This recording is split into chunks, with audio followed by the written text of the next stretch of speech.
সমাজৰ পৰা কেনেকৈ আমি ড্ৰাগছ মুক্ত কৰিব পাৰোঁ। এতিয়া যেহেতু সমাগত পঞ্চায়ত নিৰ্বাচন আমাৰ সন্মুখত সমাগত আহি সেইকাৰণে মইনাবাৰী জিলা পৰিষদৰ পৰা যিজন প্ৰাৰ্থীক প্ৰস্তাৱ কৰা হৈছে সৰ্বভাৰতীয় সংযুক্ত গণতান্ত্ৰিক মৰ্চা চমুকৈ ইউডিএফ দলৰ পৰা সেলিমা পাৰভিন তেখেত এখন উচ্চ শিক্ষিতা বোৱাৰী হয় আৰু আমি প্ৰায় সকলো ৰাইজে বহুত আনন্দিত হৈছোঁ। আমি বহুত দিনৰ পৰা এইটো কথা অন্তৰত আছিল এজন উচ্চ শিক্ষিত ব্যক্তিজন যাতে আমাৰ জেডপিচিৰ পৰা প্ৰতিনিধিত্ব কৰি সকলো জাতি ধৰ্ম নিৰ্বিশেষে সকলো ৰাইজৰ যাতে ভাল কামনা কৰে, ৰাইজৰ উন্নতি সাধন কৰিব পাৰে, সেয়া আমি সকলো ওলামাই কেৰাম আজি ইয়াত সমবেত হৈছিল। প্ৰায় 400ৰ পৰা 500 মান ওলামাই কেৰাম ইয়াত সমবেত হৈছে। প্ৰায় ইমাম হয়, মুৱাজ্জিন হয়, মাদ্ৰাছাৰ শিক্ষক হয়। আমি এহিয়া চাহাবৰ কথা বতৰা শুনিছোঁ, আগৰ পৰাই জানিছোঁ তেখেতে সৎচৰিত্ৰৱান হয়, তেখেতৰ ঘৈণীয়েকো উচ্চ শিক্ষিত হয়।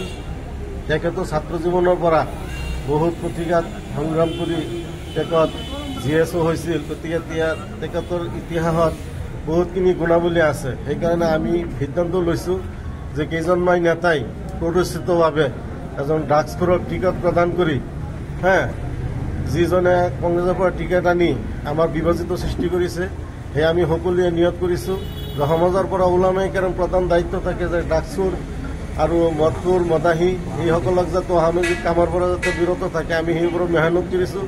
সেনেকুৱা প্ৰতিনিধি আমি কেতিয়াও ছাপোৰ্ট নকৰোঁ।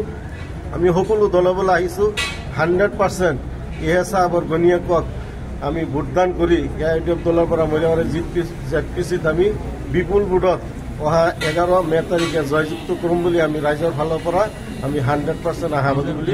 আমাৰ এইবাৰ মইনাবাৰী জিলা পৰিষদৰ সদস্য পদৰ বাবে কংগ্ৰেছ দলে যিজন প্ৰাৰ্থীক মনোনীত কৰিছে, আচলতে আমি চবেই জানো ইজ্জত আলী বুলি কয়। তেখেতৰ হেৰিত বাই বোৱাৰীকহে প্ৰতিদ্বন্দ্বিত্বত আগবঢ়াইছে। কিন্তু ইজ্জত আলীৰ যি চৰিত্ৰ এইবিলাক আমি সকলোৱে জানো। তেখেতৰ কোনো স্থিতি নাই। তেখেতে কংগ্ৰেছো কৰিছে, তেখেতে বিজেপি কৰিছে, ৰাইজৰ দল কৰিছে। এই ইতিমধ্যে MP ইলেকশ্যন যিটো আমাৰ পাৰ হৈ গৈছে, এই MP ইলেকশ্যনত তেখেতে বিজেপিৰ হৈ প্ৰচাৰ নিৰ্বাচনত মানে খুব ভাল এটা ভূমিকা তেখেতে লৈছিলে।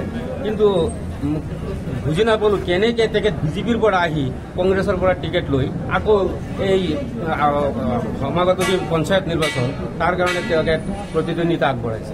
পৰৱৰ্তী সময়ত বিজেপিত যাব বুলি আপোনালোকে এতিয়া যদি মানুহে তেখেতক ভোট দিয়াৰ পিছত তেখেতে বিজেপিত নাযাব তাৰ কোনো গেৰাণ্টি নাই, কাৰণ তেখেত আগৰে পৰা বিজেপিৰ লগত হলি আছে তেখেত। ট্ৰাইডেণ্ট একাডেমীত বিজ্ঞান বাণিজ্য অথবা কলা যি ক্ষেত্ৰই হওক, ট্ৰাইডেণ্ট একাডেমীয়ে শক্তিশালী একাডেমিক আধাৰৰ সৈতে ছাত্ৰ ছাত্ৰীক আত্মবিশ্বাস আৰু লক্ষ্যৰে আগবাঢ়ি যাবলৈ সহায় কৰে। বিজ্ঞান শাখাৰ ছাত্ৰ ছাত্ৰীৰ বাবে আছে JEE আৰু NEETৰ বিশেষ ক্লাছ আৰু এক্সক্লুচিভ ষ্টাডি মেটেৰিয়েল। বাণিজ্য শাখাৰ ছাত্ৰ ছাত্ৰীসকলৰ বাবে উপলব্ধ CA ফাউণ্ডেশ্যনৰ বিশেষ কোচিং। বাণিজ্য আৰু কলা শাখাত আমি হিচাপ বিজ্ঞান, ব্যৱসায়, অৰ্থনীতি আদি বিষয়ৰ মজবুত আধাৰ গঢ়ি তোলো। ভৰ্তিৰ বাবে ফোন বা হোৱাটছএপ কৰক 7578011234 অথবা 8812012304।